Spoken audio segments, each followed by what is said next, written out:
I'm Taylor Wright, 38. All my life, I believed family was the one place you could always trust. But one phone call in early October shook that belief to its core. My mom called, her voice trembling. We can't afford Thanksgiving this year. Money's tight. We might even lose the house. A pang of guilt hit me. Thanksgiving in our Boston townhouse had always been a huge deal. Turkey, pies, the works. I agreed to let it go, convinced they were truly struggling. But right after Thanksgiving, as I scrolled through Instagram, my mom's post flashed on the screen. A lavish party with live music, a gourmet buffet, and a cocktail bar, all inside their house. My jaw dropped. My husband leaned over, squinting at the phone. Didn't they say no party? My stomach twisted. I had sent them $3,000 to cover rent. I opened Venmo, stared at the transaction, and hit refund, typing return to sender. My hands shook, anger tangled with relief. 15 minutes later, my dad's name lit up my screen again and again. Call after call. I let it ring. One question pounded in my head. What were they hiding? And why did they feel the need to stage such a cruel lie? How about you? Have you ever uncovered a secret in your own family that made you feel betrayed? Share your story in the comments. I really want to hear it. A week before that call, we were still talking about Thanksgiving plans. Every November, my family gathered in my parents' old Boston townhouse for a true Thanksgiving celebration. My mom and dad turned their dining room into a feast zone. Golden roasted turkey, creamy mashed potatoes with gravy, pumpkin pie fresh from the oven. My dad's famous cornbread stuffing and green bean casserole I'd perfected over the years. We'd squeeze around their oak table, cousins and aunts swapping stories, kids sneaking extra pie, and someone always starting a board game that ended in laughter or arguments. My mom would fuss over the table settings, insisting on cloth napkins, while my dad carved the turkey like it was a ceremony. I loved those days, the chaos, the warmth, the feeling of belonging. This year, I was ready to bring my casserole and maybe try a new cranberry sauce recipe. My husband, Kevin, was already joking about eating leftovers for a week, his way of saying he looked forward to it. Then my mom called. Her voice sounded heavy, not her usual upbeat self. Taylor, we're in a tough spot, she said, pausing like it hurt to admit. We can't afford Thanksgiving this year. The rent's overdue, and we might lose the house. I froze, phone pressed to my ear. Their townhouse was their pride, a creaky old place they'd rented for decades, filled with memories, Thanksgiving dinners, birthday parties, even my high school graduation celebration. I pictured them packing up, leaving it all behind. How much do you need? I asked, my chest tight. She hesitated, then said, $3,000 would cover it. I swallowed hard. That was a huge chunk of our savings, money Kevin and I had been setting aside for a new car. But this was family. I couldn't let them lose their home. I'm an office manager at a small law firm in Boston, pushing papers and juggling schedules. Kevin works as a software engineer, and we do okay, but money's always tight. Mortgage payments, groceries, and unexpected car repairs eat up most of our budget. $3,000 wasn't pocket change. It was months of careful savings, skipping dinners out, and passing on new clothes. That night, I sat Kevin down at our kitchen table, the laptop open to our bank account. My parents need help, I said, explaining my mom's call. Kevin leaned back, rubbing his neck. That's a lot, Taylor, he said, his voice soft but worried. Are you sure they need it? I nodded, thinking of my mom's strained tone. They've never asked before, I told him. It must be serious. Kevin sighed, but agreed, trusting my judgment. I felt a mix of guilt and duty, guilt for dipping into our savings, duty to help the people who raised me. I opened our savings account, staring at the numbers. $3,000 was a gut punch, but I transferred it to my mom via Venmo, my fingers hesitating before hitting send. The app pinged, confirming the transaction. Minutes later, my mom texted, "Thank you, Taylor. This means everything. We'll use it for the rent." I exhaled, feeling like I'd done the right thing. Kevin squeezed my shoulder, but his eyes lingered on me, like he sensed something I didn't. I brushed it off. Family comes first, I told myself. My parents taught me that through every Thanksgiving, every scraped knee, every late-night talk. They were the ones who showed me how to carve a turkey, how to show up for the people you love. I trusted them completely, believed every word of my mom's plea. Looking back, I should have asked more questions. Her voice had a rehearsed edge, like she'd practiced the call, but I didn't catch it then. I was too busy thinking I'd saved their home, that I'd kept our family's Thanksgiving spirit alive. That call felt like a crisis, but it was just the start of something much bigger, something that would unravel everything I thought I knew about my parents. Those weeks before Thanksgiving, I kept imagining a quiet holiday, just Kevin and me, maybe a small turkey breast, and a movie marathon. I didn't mind. If it meant my parents could keep their house, it was worth it. I even called my mom a few days later to check in, asking if the money helped. "It's a lifesaver," she said, her voice brighter now. "We're sorting it out." I smiled, picturing them safe in their townhouse. I didn't know then that I'd been played, that my trust was a tool they'd used before. All I could think about was family, about doing right by the people who'd always been there for me. But that was before everything changed. Right after Thanksgiving, I was scrolling through Instagram.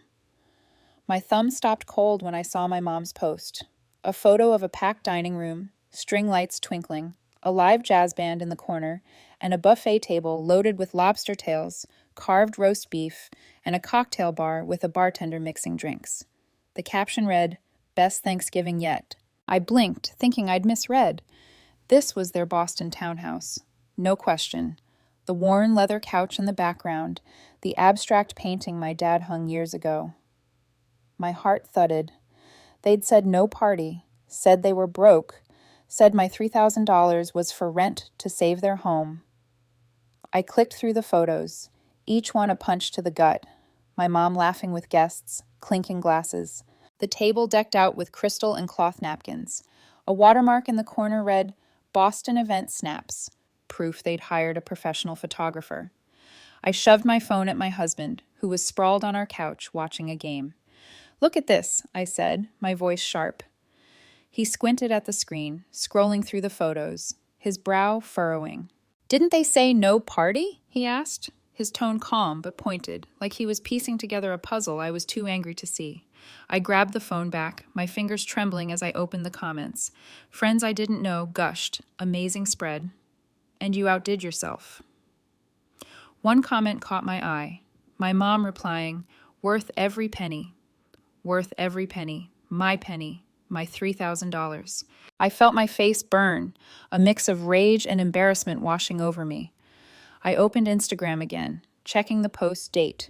It was uploaded the day after Thanksgiving, but the photos screamed fresh. Guests in sweaters, a pumpkin centerpiece still intact. I tapped the story archive, hoping I was wrong. There it was, a clip of the band playing, time-stamped Thanksgiving evening. My stomach twisted. They'd thrown this party the very day they were supposed to be scraping by. I remembered my mom's voice on that October call, shaky, desperate, begging for help. "We might lose the house," she'd said. I'd believed her, dipped into our savings, thought I was saving their home. Now here she was, posting about a lavish party like it was nothing. Kevin leaned over, his hand on my shoulder. "Taylor, what's going on?" he asked, his voice steady but concerned. I couldn't answer right away. My throat felt tight, like I'd swallowed glass. "They lied," I finally said, barely above a whisper. "They took my money and threw a party." Saying it out loud made it real, and the betrayal hit harder. I thought of every Thanksgiving we'd spent in that townhouse, the warmth of those nights, the trust I'd placed in my parents. I'd given up our car fund, skipped date nights to save that money, all because I thought they needed it. And they'd used it to play hosts, to show off. I scrolled through the photos again, zooming in on details. The bartender's sleek setup, the catered food, the band's equipment. This wasn't a potluck or a last-minute gathering. This was planned, expensive, deliberate. I checked my mom's followers, spotting names I recognized, neighbors, old family friends, even my dad's coworker. They'd invited half of Boston, it seemed, while I was at home eating a quiet dinner with Kevin, thinking I'd done the right thing. I felt like a fool, like they'd counted on me being gullible enough to hand over the cash without questioning. I sat there, staring at the screen, my mind racing. Why would they lie? Why go through the trouble of asking me for money, knowing I'd see this? Did they think I wouldn't check Instagram, or did they just not care? Kevin watched me, waiting for me to say something. "What are you going to do?" he asked, his voice low, like he knew I was on the edge of something big. I didn't have an answer yet, but I knew I couldn't let this slide. I thought of my mom's text after I sent the money. This means everything. Yeah, it meant everything to her image, her party, her ego. I closed the app, my hands still shaking. I wasn't just angry, I was done being their safety net. That night, I sat at my kitchen table, staring at my phone. I opened Venmo, my thumb hovering over the app like it was a loaded gun. There it was, the transaction from early October, $3,000 sent to my mom, Cynthia, labeled for rent. My chest tightened, thinking of her Instagram post, the jazz band, the lobster tails, the cocktail bar. She'd played me, used my money to throw a party while I thought I was saving their home. I tapped the transaction, my jaw clenched, and hit the refund request button. In the memo, I typed, "Return to sender." Each letter a jab at the betrayal.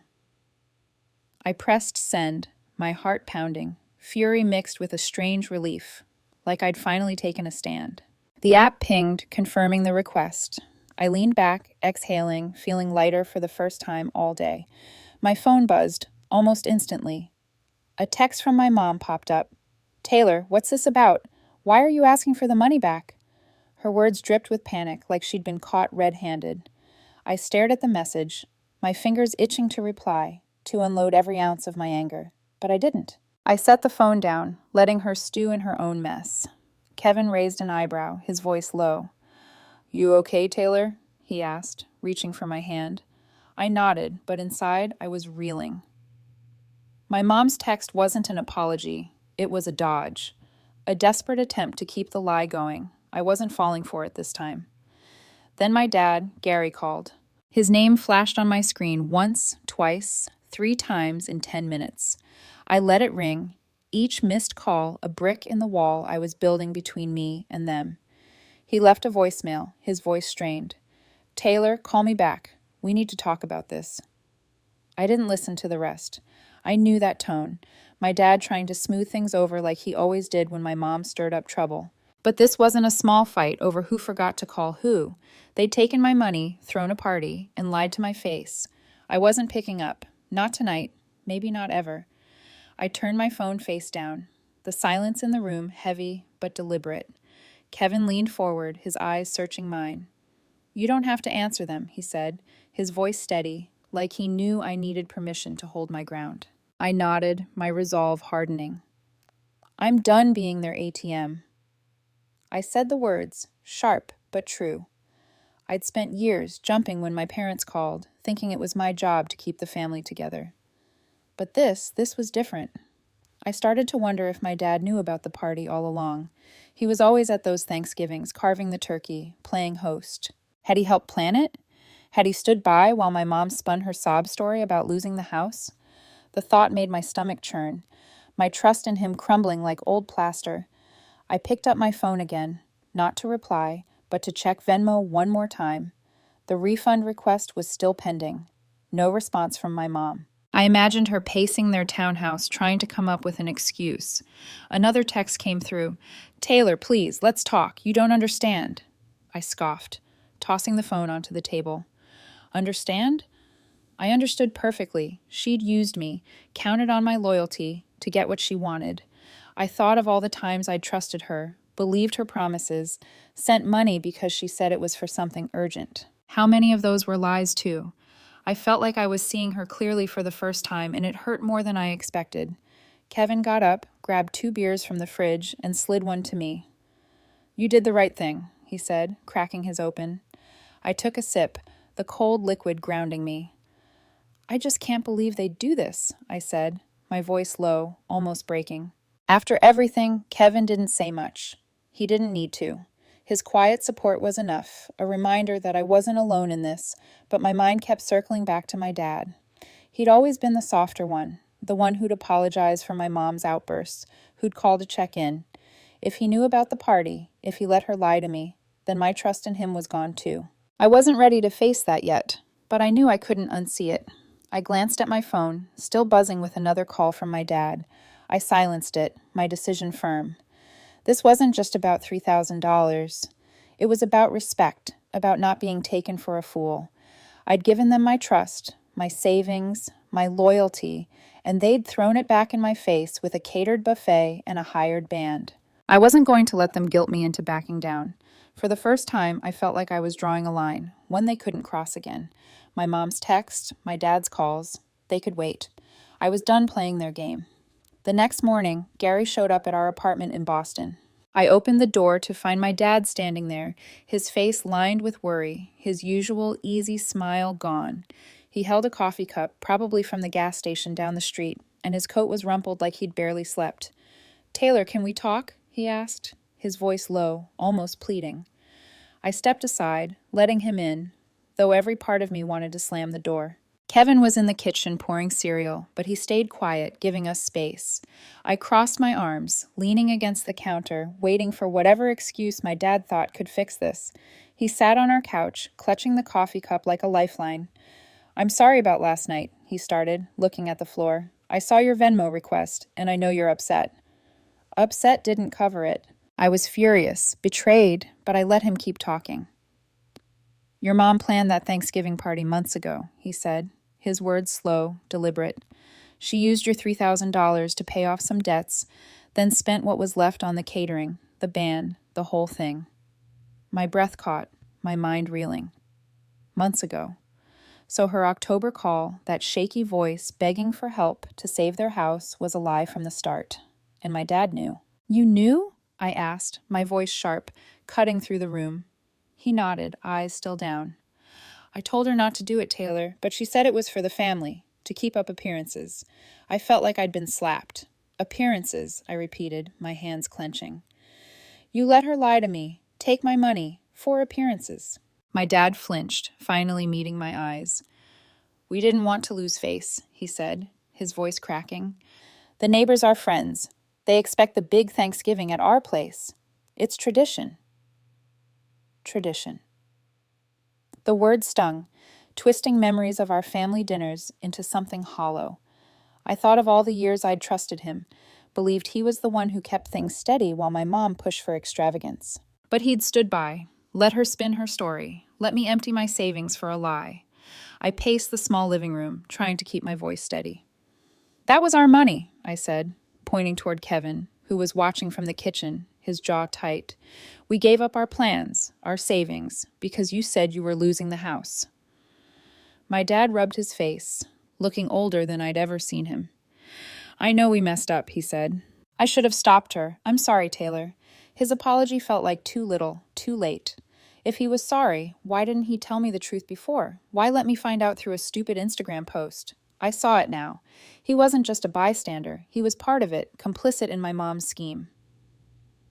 "I'm done helping you," I said, my voice cold but firm. "You and Mom need to figure this out on your own." His eyes widened, like he hadn't expected me to push back so hard. "Taylor, don't do this," he said, standing up, his coffee cup shaking in his hand. "We're family. We can work it out." But his words felt empty, like a script he'd used before. I shook my head, my resolve solid. "You don't get to decide that anymore," I told him. "You broke my trust." Kevin stepped closer, his presence grounding me, a silent reminder that I wasn't alone in this fight. My dad tried one more time, his voice softer now. "I'll talk to your mom, Taylor. We'll make this right." But I didn't believe him. I'd heard his promises before, when my mom overspent on vacations, when she forgot birthdays, when she made everything about her. He'd always been the one to smooth things over, to keep the peace. But this time, it wasn't enough. I pointed to the door. "You should go," I said, my throat tight, but my words clear. He hesitated, then nodded, his shoulders slumped. As he walked out, I felt a piece of my heart go with him. Not because I wanted him to stay, but because I was mourning the dad I thought I had. A few days later, I met my Aunt Lori at a cafe in downtown Boston. The place was buzzing with lunchtime chatter, but Lori's sharp eyes locked onto me as I slid into the booth. My aunt had always been the blunt one in the family, never shy about calling things as she saw them. She sipped her latte, her silver bracelets clinking, and got straight to the point. "I heard about the Thanksgiving mess," she said, her voice low but firm. "You're not the only one. Your mom's pulled this on Taylor." I leaned forward, my coffee untouched, my stomach nodding at the thought that this wasn't just about me. Lori leaned back, crossing her arms. "Cynthia's been borrowing money for years," she said. Her tone clipped, like she was tired of the story. Not just from you, from me, from cousins, even from her old college friends. Always the same excuse, some emergency, some bill they couldn't pay. I stared at her, my mind racing. My mom had done this before. Lori nodded, reading my expression. 2 years ago, she asked me for $5,000, said it was for medical bills. I gave it to her, no questions asked. Then I saw her post about a new designer purse and a weekend trip to Cape Cod. My jaw tightened. The memory of my mom's Instagram post, lobster tails and a jazz band, flashing in my head, though I didn't bring it up. This was bigger than one party. She's got a habit, Lori went on, stirring her coffee with a spoon. She lies about money, makes you feel guilty, then spends it on whatever makes her look good. Fancy dinners, clothes, parties to impress the neighbors. I felt a chill, like pieces of a puzzle were snapping into place. My mom's tearful call in October, her shaky voice about losing the house. It wasn't a one-off, it was a pattern. I thought of the times she'd asked for smaller amounts, claiming it was for groceries or car repairs. How many of those were lies, too? Did she ever pay you back? I asked, my voice barely steady. Lori shook her head, a bitter smile tugging at her lips. Not a dime. I had to cut her off. Lori set her cup down, her gaze softening, but still serious. You need to hold your ground, Taylor, she said, her voice carrying the weight of experience. I didn't at first, and it cost me money, trust, years of frustration. Cynthia's good at making you feel like you owe her, like it's your job to keep her afloat. I nodded, my throat tight. I'd felt that guilt my whole life, every time my mom called, every time she hinted at needing help. But hearing Lori say it out loud made it real, like I wasn't crazy for feeling used. She did it to you too? I asked, needing confirmation. Lori sighed, her fingers tracing the rim of her cup. Oh, yeah. She borrowed money for a family reunion once, then threw a gala for her book club instead. I was furious, but I let it slide. Don't make my mistake. I sat back, my coffee growing cold. Knowing my mom had done this to others didn't make it hurt less. It made it worse. She wasn't just careless with me. She was calculated, targeting anyone close enough to trust her. I thought of my dad, his weak apology at my apartment, claiming it was about keeping up appearances. Was he covering for her, or was he just as bad? Lori seemed to sense my thoughts. Gary's not innocent, she said, her voice quieter now. He knows what she does, enables it. He's too weak to stop her. That hit hard. My dad, the one who taught me to ride a bike, who'd always seemed like the good guy, was part of this too. Lori reached across the table, squeezing my hand. You're doing the right thing, setting boundaries, she said. It's not easy, but it's the only way to protect yourself. Her words sank in, solidifying my resolve. I'd spent so long believing family meant saying yes no matter what. But Lori's story, her own betrayal, her decision to cut my mom off, showed me I wasn't alone. This wasn't just my burden. My mom's lies had burned bridges with others, and I was just the latest in line. I thanked Lori, my voice shaky, but grateful. As we left the cafe, I felt clearer, like I'd been given permission to stop carrying my mom's weight. This wasn't a one-time betrayal. It was who she was. A week later, Cynthia showed up at my doorstep unannounced. My mom stood there, her coat dusted with December snow, her face a mix of defiance and desperation. I let her in, my stomach churning, already bracing for whatever excuse she'd brought. The living room felt too small for this, the air thick with tension as she sat on the edge of my couch clutching her purse. Taylor, we need to fix this, she said, her voice sharp but trembling, like she was trying to hold on to control. I stood by the kitchen counter, arms crossed, waiting for her to explain why she'd lied, why she'd used my money for a party. She leaned forward, her eyes pleading. The Thanksgiving party wasn't about showing off, she said, her words rushed, practiced.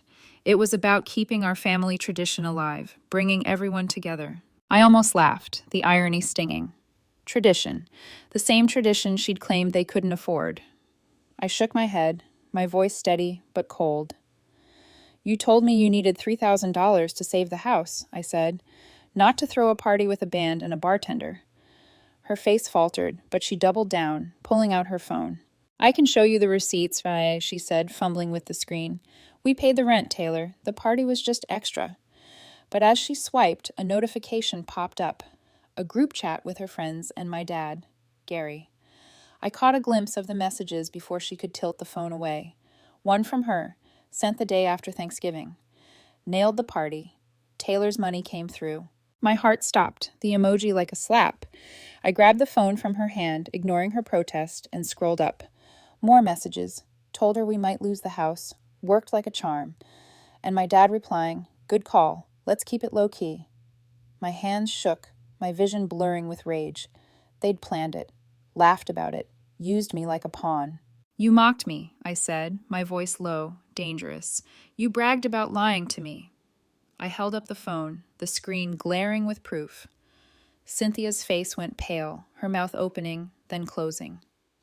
"It's not what you think," she stammered, reaching for the phone, but I pulled it back. "It's exactly what I think," I snapped. "You took my money, threw a party, and laughed about fooling me." I thought of Lori's words at the cafe, her warning about my mom's pattern of lies. This wasn't a mistake. It was deliberate, calculated, and my dad was in on it too. The betrayal cut deeper than I'd imagined. Not just for the money, but for the way they'd turned my trust into a joke. I set the phone down, my hand steady now, my anger giving way to clarity. "We're done," I said, looking her in the eyes. "I'm done with your lies, your excuses, your games. Don't call me, don't text, don't show up here again." Cynthia's eyes widened, tears welling up, but I didn't budge. "Taylor, please," she said, her voice breaking. "You're my daughter. We're family." Those words used to mean everything, but now they felt hollow, weaponized. "Family doesn't do this," I said, pointing to the door. "Get out." She stood, her purse clutched tight, her face a mix of shock and defiance. "You'll regret this," she said, her voice low, almost a threat. I didn't flinch. "No, I won't," I replied, holding the door open. She hesitated, then walked out, the snow crunching under her boots. I closed the door, my heart pounding, but my mind clear. I'd spent years believing her apologies, falling for her sob stories, but not anymore. That group chat wasn't just proof of one lie. It was proof of who she was. And I was done letting her pull me back in. By spring, Eric called with news about my parents. My cousin's voice was heavy, hesitant, as he explained what I'd already suspected might happen. Cynthia and Gary had lost their Boston townhouse, unable to keep up with the rent after years of reckless spending. They'd moved in with a friend across town, their belongings stuffed into a small guest room. Eric said he'd heard it from a mutual acquaintance, someone who'd seen my mom's forced smile at a local diner, her usual flair dimmed. I listened, my heart heavy, but not surprised. I hadn't heard from my parents since my mom's visit in December, and I hadn't reached out either. Their silence confirmed what I'd chosen. Distance was my new normal. I hung up, staring out our apartment window at the budding trees. Kevin was at work, leaving me alone with my thoughts. I'd spent months replaying the lies, the Instagram post, the group chat, my dad's weak apologies. Each memory stung, but Eric's call brought a strange closure. My parents' downfall wasn't my fault, nor my burden to fix. I'd given them my trust, my savings, my loyalty, only to learn they saw me as a means to an end. Lori's words at the cafe echoed in my mind. This was their pattern, not my failure. I felt a quiet strength settling in, a realization that family doesn't mean blind devotion. It means mutual respect, something my parents hadn't offered. Kevin and I had started rebuilding our life, piece by piece. We'd saved enough to replace the car fund I'd drained from my parents, and we'd begun planning our own future, free from their shadow. That November, we hosted our first Thanksgiving in our apartment. It was small, just us, a roasted turkey, mashed potatoes, and a stack of board games we played until midnight. The table was simple, no jazz band or crystal glasses, but it felt honest, ours. We laughed over Scrabble, arguing about made-up words, and for the first time in years, I felt unburdened, like I was building something real. I thought of the old Thanksgivings at my parents' townhouse, the ones I'd thought were about love, but were really about appearances. Our new tradition was different, small, messy, but true. Looking back, I saw the lesson clearly. Kindness isn't a debt others can exploit. It's a choice, one I could offer or withhold. My parents had taken my generosity for granted, assuming I'd always say yes. But saying no, setting boundaries, was my way of protecting myself. I'd learned that love doesn't mean sacrificing my peace, and family doesn't mean enduring lies. Lori had been right. Cutting them off wasn't betrayal, it was survival. I still cared about my parents somewhere deep down, but I couldn't let their chaos define me anymore. I'd chosen myself and Kevin and the life we were making together. As I tidied the apartment that evening, I felt lighter, like I'd shed a weight I'd carried too long. My phone stayed quiet. No texts from my mom, no calls from my dad.